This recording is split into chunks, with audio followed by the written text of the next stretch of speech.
നമസ്കാരം. പ്രവാസി ഓൺലൈൻ ന്യൂസിലേക്ക് ഏവർക്കും സ്വാഗതം. ഇന്നത്തെ പ്രധാന വാർത്തകൾ. പശ്ചിമേഷ്യയിലെ യുദ്ധം അവസാനിപ്പിക്കാനായി പാകിസ്ഥാന്റെ മധ്യസ്ഥതയിൽ നടക്കാനിരുന്ന സമാധാന ചർച്ചകൾ അനിശ്ചിതത്വത്തിലായി. ഇറാന്റെ ചരക്ക് കപ്പലുകൾ അമേരിക്കൻ നാവികസേന പിടിച്ചെടുത്തതും തുറമുഖങ്ങൾക്ക് ഏർപ്പെടുത്തിയ ഉപരോധവുമാണ് ചർച്ചകൾക്ക് തിരിച്ചടിയായത്. ഇറാനു നേരെ അമേരിക്കയുടെ നാവിക ഉപരോധം വഴി 27 കപ്പലുകളാണ് തിരിച്ചയച്ചത്. ഇറാന്റെ തുറമുഖങ്ങൾ ലക്ഷ്യമാക്കി അമേരിക്ക ഏർപ്പെടുത്തിയ നാവിക ഉപരോധത്തിന്റെ ഭാഗമായി സൈന്യമാണ് കപ്പലുകൾ തിരിച്ചയച്ചത്. ഇറാനിലെ തുറമുഖങ്ങളിലേക്ക് വരുന്നതും അവിടെ നിന്ന് പോകുന്നതുമായ കപ്പലുകളെയാണ് അമേരിക്ക തടയുന്നത്. ഹോർമൂസ് കടലിടുക്കിന് സമീപം ഇറാന്റെ പതാക വഹിച്ച ടൗസ്ക എന്ന ചരക്ക് കപ്പൽ US നാവികസേന വെടിവെച്ച് ആണ് പിടിച്ചെടുത്തത്. നിലവിൽ കപ്പൽ US സൈന്യത്തിന്റെ നിയന്ത്രണത്തിലാണ്. അതേസമയം ഇതിനെതിരെ രൂക്ഷമായ ഭാഷയിലാണ് ഇറാൻ പ്രതികരിച്ചത്. കപ്പൽ പിടിച്ചെടുത്തത് കടൽ കൊള്ളയാണെന്ന് ഇറാൻ ആരോപിച്ചു. വെടിനിർത്തൽ കരാറിന്റെ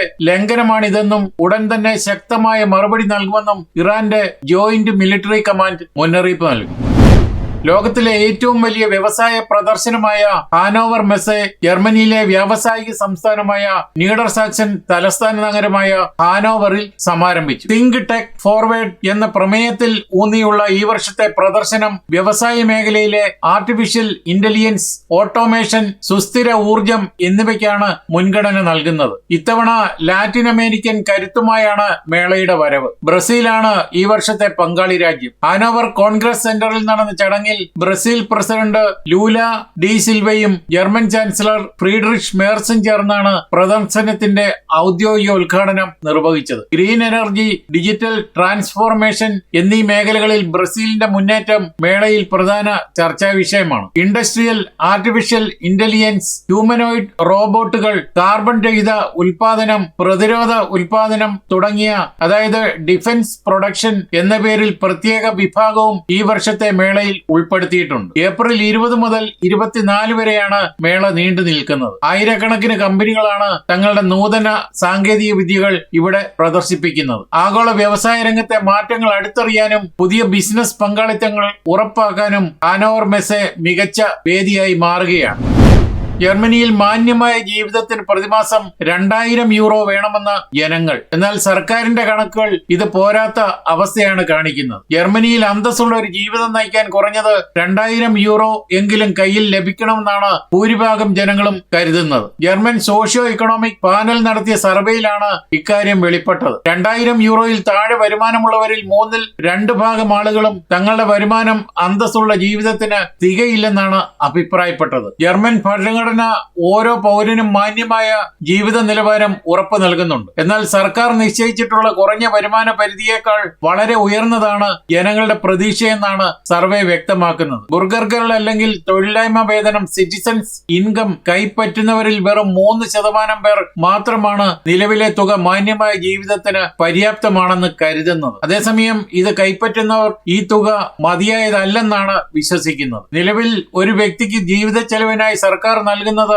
പ്രതിമാസം 563 യൂറോയാണ്. വാടകയും ഹീറ്റിംഗ് ചെലവും ഉൾപ്പെടുത്തിയാൽ ഇത് പരമാവധി 1000 മുതൽ 1200 യൂറോ വരെയാണ് എത്തുന്നത്. എന്നാൽ പണപ്പെരുപ്പവും ജീവിത ചെലവും വർദ്ധിച്ച സാഹചര്യത്തിൽ ഇത് ഒന്നിനും തികയില്ലെന്നാണ് സാധാരണക്കാരുടെ പക്ഷം.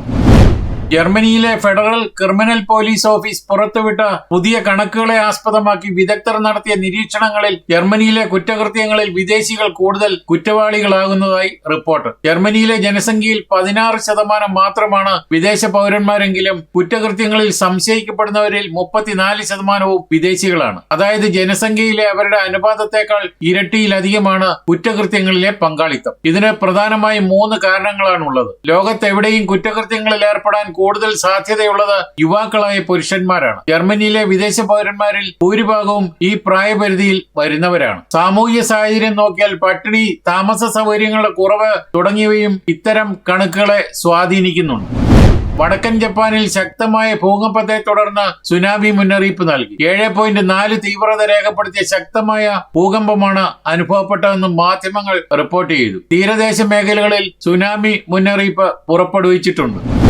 ബെൽഗാവിയിൽ നിന്ന് ബംഗളൂരുവിലേക്ക് പുറപ്പെട്ട ഫ്ലൈ 91 വിമാനത്തിൽ ലാൻഡിങ്ങിന് തൊട്ടു മുമ്പ് സാങ്കേതിക തകരാർ കണ്ടെത്തിയതിനെ തുടർന്ന് യാത്രക്കാരെ മുൾമുനയിൽ നിർത്തിയത് 4 മണിക്കൂറാണ്. ലാൻഡിംഗ് ഗിയർ പ്രവർത്തിക്കാത്തതിനെ തുടർന്നാണ് ആകാശത്ത് വിമാനം വട്ടം ചുറ്റി പറന്നതും പരിഭ്രാന്തി പരത്തിയതും. ബംഗളൂരു വിമാനത്താവളത്തിൽ ലാൻഡ് ചെയ്യാൻ തയ്യാറെടുക്കുന്നതിനിടെയാണ് വിമാനത്തിന്റെ ചക്രങ്ങൾ പുറത്തേക്ക് വരാൻ സഹായിക്കുന്ന ലാൻഡിംഗ് ഗിയർ സംവിധാനം പ്രവർത്തനരഹിതമായത്. ഇതോടെ പൈലറ്റ് ഉടൻ തന്നെ എയർ ട്രാഫിക് കൺട്രോളറിനെ വിവരം അറിയിച്ചു. വിമാനം ആകാശത്ത് തുടർച്ചയായി വട്ടം ചുറ്റുന്നതും സാങ്കേതിക തകരാറുള്ള വിവരവും അറിഞ്ഞതോടെ യാത്രക്കാർ കടുത്ത പരിഭ്രാന്തിയിലായി. വിമാനത്തിനുള്ളിൽ യാത്രക്കാർ കരയുന്നതിന്റെയും പ്രാർത്ഥിക്കുന്നതിന്റെയും ദൃശ്യങ്ങൾ സാമൂഹ്യ മാധ്യമങ്ങളിൽ പുറത്തു വന്നു. മരണത്തെ മുഖാമുഖം കണ്ട നിമിഷങ്ങളായിരുന്നു അതെന്ന് യാത്രക്കാർ പിന്നീട് പ്രതികരിച്ചു. ഒടുവിൽ പൈലറ്റിന്റെ മനസാന്നിധ്യവും വൈദഗ്ധ്യവും മൂലം വിമാനം ബംഗളൂരു കെമ്പഗൌഡ അന്താരാഷ്ട്ര വിമാനത്താവളത്തിൽ സുരക്ഷിതമായി ലാൻഡ് ചെയ്തു.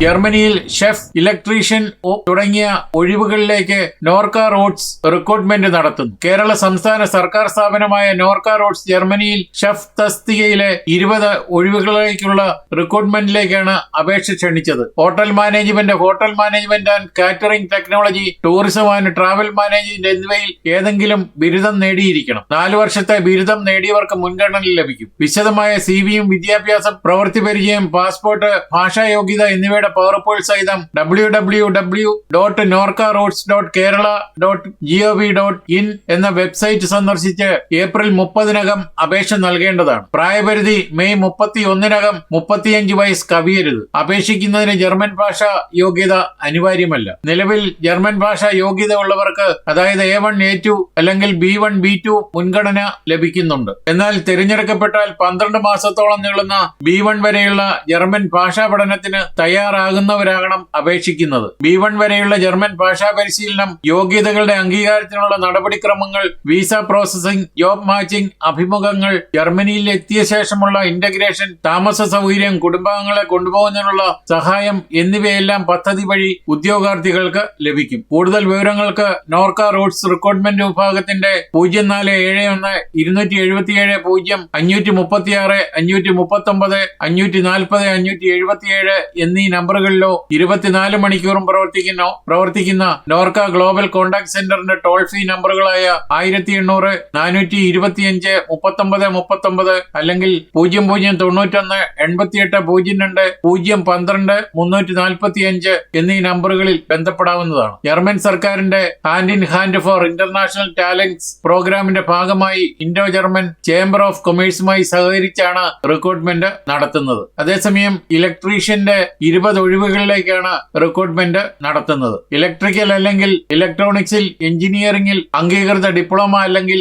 ITI, ബിടെക് വിദ്യാഭ്യാസ യോഗ്യതയും 2 മുതൽ 10 വർഷം വരെ പ്രവൃത്തി പരിചയവും വേണം. 10 വർഷത്തിലധികം പ്രവൃത്തി പരിചയമുള്ളവർ അപേക്ഷിക്കേണ്ടതില്ല. Electrical and control engineering, machine safety മേഖലകളിൽ തൊഴിൽ നൈപുണ്യമുള്ളവരായിരിക്കണം. പ്രായപരിധി മെയ് 31-നകം 35 വയസ്സ് കവിയരുത്. വിശദമായ സിവിയും വിദ്യാഭ്യാസം, പ്രവൃത്തി പരിചയം, പാസ്പോർട്ട്, ഭാഷാ യോഗ്യത എന്നിവയുടെ പകർപ്പുകൾ സഹിതം www.norcaroots.kerala.gov.in എന്ന വെബ്സൈറ്റ് സന്ദർശിച്ച് ഏപ്രിൽ 30-നകം അപേക്ഷ നൽകണമെന്നാണ് നോർക്ക അറിയിച്ചിരിക്കുന്നത്. അതേസമയം അപേക്ഷിക്കുന്നതിന് ജർമ്മൻ ഭാഷ യോഗ്യത അനിവാര്യമല്ല. നിലവിൽ ജർമ്മൻ ഭാഷ യോഗ്യതയുള്ളവർക്ക്, അതായത് A1, A2, B1, B2 മുൻഗണന ലഭിക്കുന്നതാണ്. എന്നാൽ തിരഞ്ഞെടുക്കപ്പെട്ടാൽ 12 മാസത്തോളം നീളുന്ന B1 വരെയുള്ള ജർമ്മൻ ഭാഷാ പഠനത്തിന് തയ്യാറാകണം. ബാക്കിയുള്ള കാര്യങ്ങളെല്ലാം നേരത്തെ പറഞ്ഞതുപോലെ ഷെഫ് തസ്തികയിലേക്ക് അപേക്ഷിക്കുന്ന അതേപോലെ തന്നെയാണ് കാര്യങ്ങൾ. അതുകൊണ്ട് തന്നെ താല്പര്യമുള്ളവർ എത്രയും വേഗം നോർക്കയുമായി ബന്ധപ്പെട്ട അല്ലെങ്കിൽ നോർക്കയുടെ വെബ്സൈറ്റിൽ കയറി അപേക്ഷിക്കേണ്ടതാണ്. ഇതോടെ ഈ വാർത്താ ബുള്ളറ്റിൻ ഇവിടെ പൂർണ്ണമാവുകയാണ്. നിങ്ങൾ നൽകി വരുന്ന എല്ലാവിധ പിന്തുണയ്ക്കും ഞങ്ങൾ ഹൃദയപൂർവ്വം നന്ദി അറിയിക്കുന്നു. അതോടൊപ്പം കൂടുതൽ വാർത്തകളും വിശേഷങ്ങളും അറിയാൻ യൂറോപ്പിലെ ആദ്യത്തെ മലയാളത്തിലുള്ള ഓൺലൈൻ പോർട്ടലായ പ്രവാസികളോടൊപ്പം സന്ദർശിക്കുക. നന്ദി, നമസ്കാരം.